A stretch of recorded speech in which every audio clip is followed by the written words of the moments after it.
अस्सलाम वालेकुम students, chemistry 9th lecture number 8 के साथ हाजिर हूँ। आज हमारा जो टॉपिक है वो 2 शॉर्ट क्वेश्चंस है, जिसमें से फर्स्ट शॉर्ट क्वेश्चन जो है वो है difference between molecule and molecular ion, और जो सेकंड शॉर्ट क्वेश्चन है वो है जी कि डिफाइन फ्री रेडिकल। तो आइए हम स्टार्ट करते हैं अपना लेक्चर।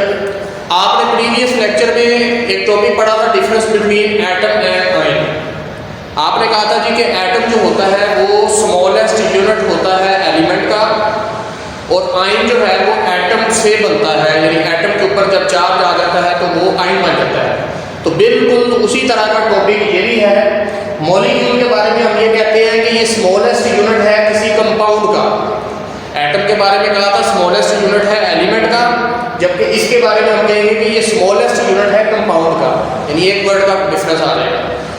और वहाँ आयन के बारे में हमने कहा था कि वो एटम से बनता है, यहाँ हम ये कहेंगे कि ये मॉलिक्यूल से बनता है। तो बस आपने वो वाला क्वेश्चन सामने रखते हुए इसको प्रिपेयर करना है कि मॉलिक्यूल क्या होता है, it is the smallest unit of compound. और मॉलिक्यूलर आयन क्या है कि मॉलिक्यूल जो होता है, मॉलिक्यूल जब इसके ऊपर प्लस या नेगेटिव चार्ज आ जाता है तो वो किस में चेंज हो जाता है, मॉलिक्यूलर आयन में चेंज हो जाता है। याद रखें कि आयन का वर्ड जिधर भी आ जाएगा वहाँ पर आपको पॉजिटिव या नेगेटिव चार्जेस लिखने होंगे।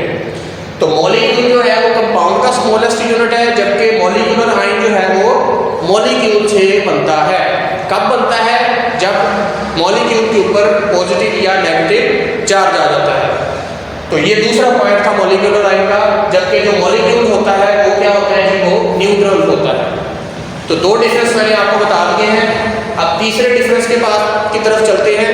मॉलिक्यूल जो होता है वो एक स्टेबल यूनिट होता है या नॉन रिएक्टिव होता है।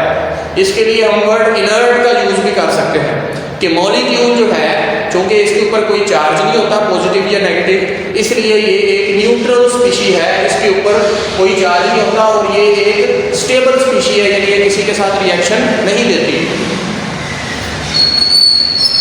जबकि जो मॉलिक्यूलर आयन है वो एक अनस्टेबल स्पीशी है, क्योंकि उसके ऊपर पॉजिटिव या नेगेटिव चार्ज होता है। नेक्स्ट, इसकी आपने एग्जांपल जो है वो याद करनी है। मॉलिक्यूल के ऊपर वैसे तो डिटेल से टॉपिक नेक्स्ट आएगा, लेकिन अभी इस टॉपिक में सिर्फ आपने उसकी एग्जांपल्स याद करनी है। मॉलिक्यूल की एग्जांपल में CH4 है, उसने जो बुक में दी है मीथेन, He हीलियम ये नोबल गैस है, N2 नाइट्रोजन गैस है। तो आप इसके अलावा भी दे सकते हैं, जैसे कि H2O, CO2, NH3, ये जितनी भी मॉलिक्यूल्स हैं ये सारी की सारी मॉलिक्यूल्स की एग्जांपल है। जबकि जब इन्हीं मॉलिक्यूल के ऊपर जब चार्ज आ जाता है तो उसे हम फिर क्या कहते हैं जी, मॉलिक्यूलर आयन कहते हैं। जैसे कि CH4 के ऊपर जब चार्ज आ जाएगा तो ये मॉलिक्यूलर आयन बन जाएगा। इसी तरह He के ऊपर चार्ज आ जाएगा तो ये मॉलिक्यूलर आयन बन जाएगा। इसी तरह N2+ भी जो है वो मॉलिक्यूलर आयन की एग्जांपल है।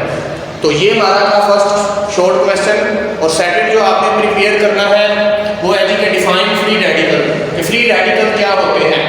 स्टूडेंट समटाइम ऐसा होता है कि जो मॉलिक्यूल होते हैं, मॉलिक्यूल के ऊपर जब हाई एनर्जी वेव्स पड़ती हैं, जैसे कि सूरज की रोशनी की वेव्स पड़ती हैं, सूरज की रोशनी की शुआ पड़ती है, तो वो मॉलिक्यूल जो होता है उसका जो बॉन्ड होता है वो इक्वली तरीके से ब्रेक हो जाता है। इक्वल ब्रेक होने को कहते हैं होमोलिटिक ब्रेकेज। यानी कि जब किसी मॉलिक्यूल के ऊपर सूरज की रोशनी पड़ती है तो उसका जो मॉलिक्यूल है, उसका जो बॉन्ड है वो होमोलिटिक ब्रेकेज कर देता है, इक्वली तरीके से ब्रेक हो जाता है, जिसके नतीजे में फ्री रेडिकल्स जो हैं वो वजूद में आते हैं।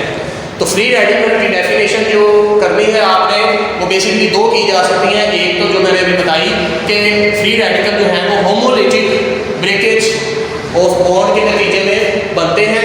मिसाल के तौर पे एटमॉस्फेयर के अंदर क्लोरीन गैस मौजूद होती है, Cl2। समटाइम ऐसा होता है कि जब सूरज की रोशनी एटमॉस्फेयर से गुजर के ज़मीन की तरफ आती है तो रास्ते में जो Cl2 का मॉलिक्यूल होता है जब उसके ऊपर पड़ती है तो उसका बॉन्ड जो है वो इक्वली तरीके से ब्रेक कर देती है, जिसकी वजह से एक Cl का फ्री रेडिकल ये बनेगा, दूसरा Cl का फ्री रेडिकल ये बनेगा।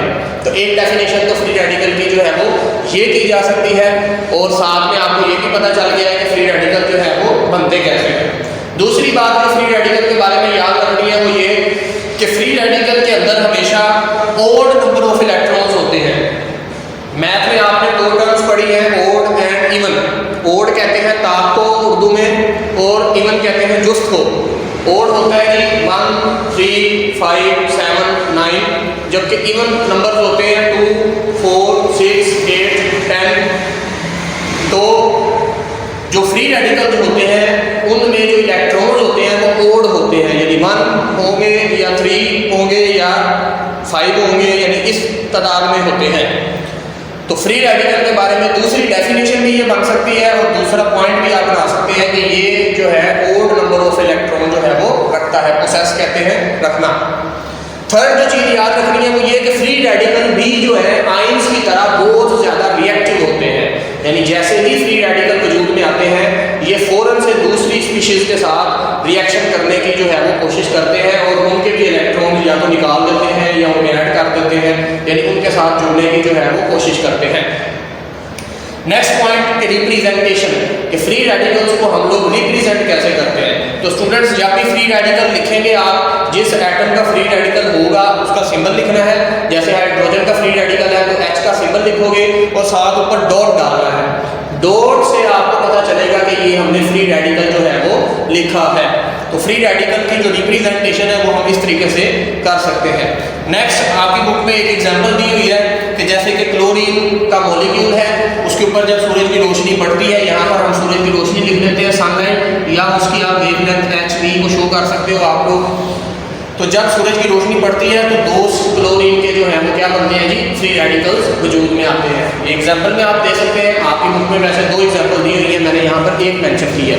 और लास्ट में एक आपने नोट की शक्ल में याद करना है पॉइंट, कि वो कहता है जी कि आपकी जो यूनिवर्स है, यानी आपकी जो कायनात है, उसका ज़्यादातर जो मादा होता है वो प्लाज्मा की शक्ल में होता है। प्लाज्मा किसको कहते हैं, the fourth state of matter, मादे की चौथी शक्ल जो है वो प्लाज्मा कहलाती है।